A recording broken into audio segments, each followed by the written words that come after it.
السلام علیکم ورحمۃ اللہ وبرکاتہ۔ اللہ سبحانہ وتعالی کی تعریف ہر حال میں، چاہے ہمیں کوئی پریشانی ہو، دکھ ہو، تکلیف ہو، ہم اپنی تقدیر کے واقع ہونے سے گھبرائے ہوئے ہوں، پھر بھی اللہ سبحانہ وتعالی سے بدگمان نہیں ہونا، بدظن نہیں ہونا، دور نہیں ہونا، ناراض نہیں ہونا، بلکہ پلٹ پلٹ کر اسی کی طرف رجوع کرنا ہے اور اسی کی تعریف کرتے رہنا ہے۔ تو ہر قسم کی تعریف صرف اور صرف اللہ ہی کے لیے ہے۔ وہی ہے جو لاچار کی دعا قبول کرتا ہے جب وہ اسے پکارتا ہے، وہی ہے جو مظلوم کی مدد کرتا ہے جب وہ اسے بلند آواز سے پکارتا ہے، اور وہی ہر تکلیف کو ہم سے دور کرتا ہے اور ہر برائی کو ہم سے ہٹا دیتا ہے۔ ہمارا دل اسی کے ذکر سے زندہ ہوتا ہے، ہمارے معاملات اسی کے حکم سے وجود میں آتے ہیں، اور ہماری مشکلات اسی کی رحمت سے دور ہوتی ہیں۔ ہمیں اسی کی دی ہوئی حفاظت سے حفاظت ملتی ہے، اور مشکلات اسی کے آسان کرنے سے آسان ہوتی ہیں۔ ہمیں اطاعت اور عبادت اور دعا کی توفیق بھی اسی کی رحمت سے ملتی ہے، وہی دیتا ہے۔ اس لیے پلٹ پلٹ کر ہمیں اسی کی طرف رجوع کرنا چاہیے، اسی کی طرف لوٹنا چاہیے۔ ہماری زندگی میں بہت سے واقعات ایسے ہوتے ہیں کہ جو ہمیں ناگوار ہوتے ہیں، لیکن وہ ہماری تقدیر کا حصہ ہوتے ہیں۔ ہمیں سمجھ نہیں آ رہا ہوتا کہ ہمارے ساتھ ایسا کیوں ہو رہا ہے، وہ کیا وجہ ہے کہ یہ حادثہ میری زندگی میں ہو گیا ہے، یہ مشکل میرے ہاں پیش آ گئی ہے۔ یہ اللہ کی دی ہوئی تقدیر میں سے ہے۔ ہمیں جو بھی تکلیف آتی ہے، چاہے انڈیویجولی، چاہے خاندان کی سطح پر، اور چاہے اجتماعی طور پر پوری دنیا میں، چاہے وہ ذاتی طور پر کوئی بیماری ہو یا وہ پھر پینڈیمک ہو، ہر تکلیف صرف اللہ کے اذن سے ہی آتی ہے اور وہ تقدیر کا حصہ ہوتی ہے۔ اللہ سبحانہ تعالیٰ کا ارشاد ہے، ان سے کہیے ہمیں اگر کوئی مصیبت آئے گی تو وہی آئے گی جو اللہ نے ہمارے مقدر کر رکھی ہے، وہی ہمارا سرپرست ہے، اور مومنوں کو اللہ ہی پر توکل کرنا چاہیے۔ یہ ہمارے عقیدہ تقدیر کا ایک حصہ ہے کہ کوئی بھی چیز ہماری زندگی میں نہیں ہوتی مگر یہ کہ وہ اللہ ہی کا فیصلہ ہوتا ہے، تقدیر ہی کا ایک حصہ ہوتا ہے۔ قُلْ لَن يُصِيبَنَا إِلَّا مَا كَتَبَ اللَّهُ لَنَا، کوئی مصیبت آ ہی نہیں سکتی مگر وہ جو اللہ نے پہلے سے لکھ رکھی ہے۔ کہاں؟ لوح محفوظ میں۔ یعنی جو مصیبت آتی ہے، اور پھر صرف مصیبت ہی تھوڑی آتی ہے، بہت سی خیر اور بھلائی بھی پہنچتی ہے۔ تو قُلْ لَن يُصِيبَنَا میں صرف مصائب نہیں ہے، اس میں نعمتیں بھی ہیں۔ جو نعمتیں اور راحتیں آتی ہیں ہماری زندگی میں، وہ سب تقدیر الہی کا حصہ ہیں۔ جب انسان کو یہ معلوم ہوتا ہے کہ اللہ کی طرف سے جو تقدیر میں لکھا ہے وہ ہر صورت میں پورا ہونا ہے، تو انسان کے لیے مصیبت برداشت کرنا آسان ہو جاتا ہے۔ یہ چیز اس کے حوصلے میں اضافہ کر دیتی ہے کہ اللہ سبحانہ تعالیٰ اپنے بندوں پر ظلم کرنے والا نہیں۔ ہوا مولانا، وہ تو ہمارا مولا ہے، ہمارا مالک ہے، ہمارا محافظ ہے، ہمارا مددگار ہے، اور پھر اس کے مولا ہونے کا تقاضا یہ ہے کہ وہ ہمارے دینی اور دنیاوی تمام معاملات میں ہماری سرپرستی کرے، اور ہمارے لیے اس کے بندے ہونے میں کیا لازم ہے کہ ہم اس کی قضاء و قدر پر راضی رہیں۔ جو فیصلے وہ ہمارے بارے میں کرے ہم اس پر اعتماد کریں کہ وہ ظلم کرنے والا نہیں ہے۔ اس نے جو بھی فیصلہ کیا، جو نعمت دی یا جو تکلیف اس کی طرف سے آئی، یہ سب اسی کا فیصلہ ہے، ہمارے اختیار میں یہ نہیں ہے، یہ اللہ سبحانہ تعالیٰ کی مرضی سے آئی ہے، اور ہمارا اس پر یقین ہے کہ وہ اپنے بندوں پر کوئی ظلم نہیں کرتا۔ اللہ سبحانہ تعالیٰ کے ہر فیصلے میں انسان کے لیے بھلائی ہے، یعنی وہ خیر کا فیصلہ ہو یا زندگی میں آپ کے کوئی تکلیف آ گئی ہو، اس میں خیر ہی خیر ہے۔ بندہ مومن کا تقیہ کلام کیا ہوتا ہے؟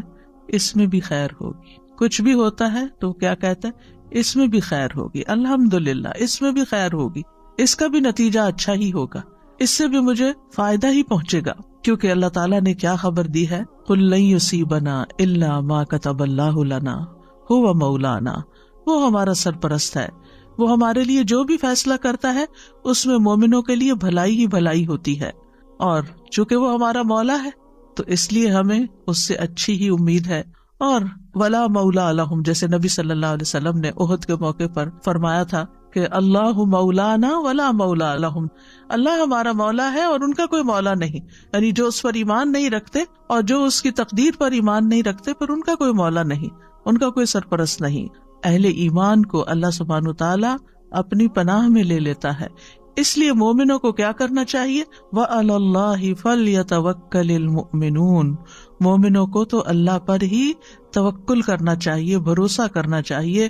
توکل کا معنی ہوتا ہے خیر کے حصول اور شر کے دور ہونے کے لیے اللہ تعالیٰ کو اپنا سہارا سمجھنا، اور جو اللہ تعالیٰ پر بھروسہ کرتا ہے وہ کبھی نامراد نہیں ہوتا، اور جو غیروں پر بھروسہ کرتا ہے تو وہ بے یار و مددگار رہتا ہے، کیونکہ وہ اس کی سرپرستی نہیں کر سکتے، اور اس طرح انسان اپنی امیدوں کے حصول میں بھی ناکام ہوتا ہے۔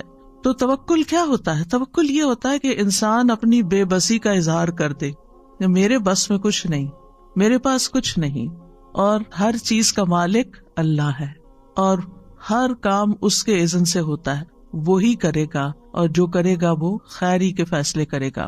تو دنیا اور آخرت کے فوائد اور نقصانات، کیونکہ توکل کو سمجھنا بڑا ضروری، دنیا اور آخرت کے فوائد اور نقصانات کے معاملے میں دل کا اللہ کی ذات ہی پر اعتماد کرنا، دل کا اعتماد، اور یہ ایمان رکھنا کہ اللہ کے سوا کوئی عطا نہیں کر سکتا اور نہ کوئی روک سکتا ہے، نہ نقصان پہنچا سکتا ہے، نہ نفع دے سکتا ہے۔ اللہم لا مانع لما اعطیت ولا معطی لما منعت ولا ينفع ذا الجد منک الجد، یعنی کوئی بھی فائدہ ہے یا کوئی بھی نقصان ہے، اپنی زندگی میں آنے والے فوائد اور نقصانات دونوں کی طرف نظر کیجئے۔ اس معاملے میں کوئی بھی نقصان ہوا، کوئی بھی تکلیف آئی، کوئی بیماری آئی، کوئی مشکل آئی، کوئی بری خبر سنی، کوئی بھی چیز، یہ اللہ کا فیصلہ ہے، اور پھر دل کا اس بات پر اعتماد ہے، ایمان ہے، یقین ہے کہ اللہ اچھا ہی کرے گا۔ اگر بظاہر نظر آنے والی کسی تکلیف کے ذریعے انجام میرا وہ اچھا کرنا چاہتا ہے تو بھی میں اس کی رضا پہ راضی ہوں، اور اگر نفع پہنچا کر وہ مجھے کوئی فائدہ دینا چاہتا ہے تو بھی میں اسی کے شکر گزار ہوں۔ یعنی اپنا ہر معاملہ اللہ تعالیٰ کے سپرد کر دینا، اور اس بات کا یقین رکھنا کہ اگر اس نے میرے لیے خیر لکھی ہے تو کوئی روک ہی نہیں سکتا، اور اگر اس کی طرف سے میرے لیے کوئی آزمائش یا تکلیف راستے میں ہے تو پھر کوئی اور میری مدد کر ہی نہیں سکتا۔ تو جو شخص اللہ پر بھروسہ کرتا ہے، اللہ تعالیٰ اس کے ارادوں کے لیے کافی ہو جاتا ہے۔ یعنی ہم زندگی میں مختلف کاموں کے لیے ارادے کرتے ہیں، نیت کرتے ہیں، ہم سوچتے ہیں کہ ہم کوئی سفر کریں گے، یا ہم کوئی کاروبار کریں گے، یا ہم کوئی ڈگری کریں گے، تو ان تمام ارادوں میں انسان کو طرح طرح کے خوف بھی لاحق ہوتے ہیں، خدشات ہوتے ہیں اس کے دل میں۔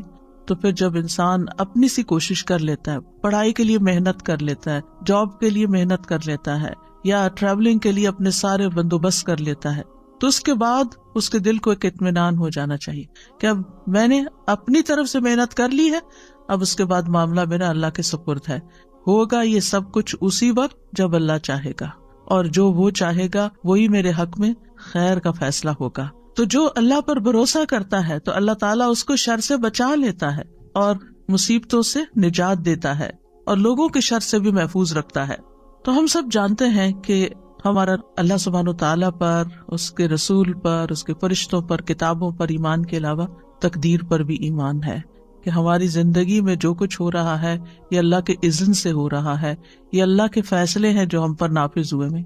ہماری تخلیق کی ابتدا سے لے کر کہ ہم لڑکی ہوں یا لڑکا ہوں، ہماری کیا شکل و صورت ہو، ہماری آنکھوں کا رنگ کیسا ہو، ہماری ہائٹ کتنی ہو، ہماری عمر کتنی ہو، ہمارا رزق کیا ہو، یہ سب اللہ سبحانہ وتعالیٰ نے ڈیسائیڈ کیا ہے، اور وہ چیزیں ہمیں وقت کے ساتھ ساتھ پہنچ رہی ہیں، وہ چیزیں ہماری زندگی میں ہو رہی ہیں۔ اس پر ایمان رکھنا کہ ان چیزوں کا اصل مالک اللہ ہے، یہ ہمارے لیے بہت ضروری ہے۔ تقدیر کے لیے عربی میں 2 لفظ استعمال ہوتے ہیں، ایک ہے قضاء اور ایک ہے قدر۔ قضاء کا لفظی مطلب ہوتا ہے فیصلہ کرنا، جیسے قاضی ہوتا ہے، اور قدر کا مطلب ہوتا ہے اندازہ مقرر کرنا۔ تو قدر وہ تقدیر ہے جو اللہ سبحانہ وتعالیٰ نے اپنی مخلوقات کے معاملے میں اپنے علم کے مطابق مقرر کر دی ہے، اور قضاء وہ فیصلہ ہے جو اللہ نے اپنی مخلوقات کے معاملے میں کیا ہے، اور اس کو حقیقت واقع میں وجود بخشا ہے، یعنی اس کو وجود بھی دیا ہے۔ تو اس بنا پر قضاء اور قدر پر ایمان لانے کا مطلب کیا ہے کہ اللہ سبحانہ وتعالیٰ کے ازلی علم، یعنی جو آئندہ قیامت تک ہونے والا سب اللہ کے علم ہے، اور اللہ سبحانہ وتعالیٰ کی جاری ہونے والی مشیت، یعنی وہی ہوتا ہے جو اللہ چاہتا ہے، اور اس کی قدرت پر ایمان لانا، اس کی قدرت ہر چیز پر محیط ہے، ہر مخلوق پر محیط ہے۔ تھوڑے سے مشکل الفاظ ہیں، سمپل ورڈز میں یوں کہوں گی کہ جیسے تقدیر کیا ہے، اللہ سبحانہ وتعالیٰ کا وہ علم ہے جو کسی بھی چیز کے وجود میں آنے سے پہلے ہی اللہ کو پتا تھا کہ کیا کیا ہونے والا ہے. اور اگر یہ اللہ کو نہ پتا ہوتا تو وہ پھر ہمارا رب کیسے ہوتا؟ یعنی اس کو علم ہی نہیں کہ آئندہ ہونے کیا والا ہے. تو یہی تو اللہ تعالیٰ کے قدرت کو اور اس کی قوت کو ظاہر کرتا ہے، اس کی طاقت کو ظاہر کرتا ہے کہ اس کے پاس ان سب چیزوں کا پہلے سے ہی علم ہے. اور پھر یہ کہ یہ صرف علم کی حد تک نہیں ہے، بلکہ اس کے علم کے مطابق اور اس کا علم جو لکھا ہوا ہے اس کے مطابق یہ فیصلے جاری بھی ہو رہے ہیں. ہوتا وہ ہے جو وہ چاہتا ہے، اس کی مشیت کے مطابق سب کچھ جاری ہوتا ہے.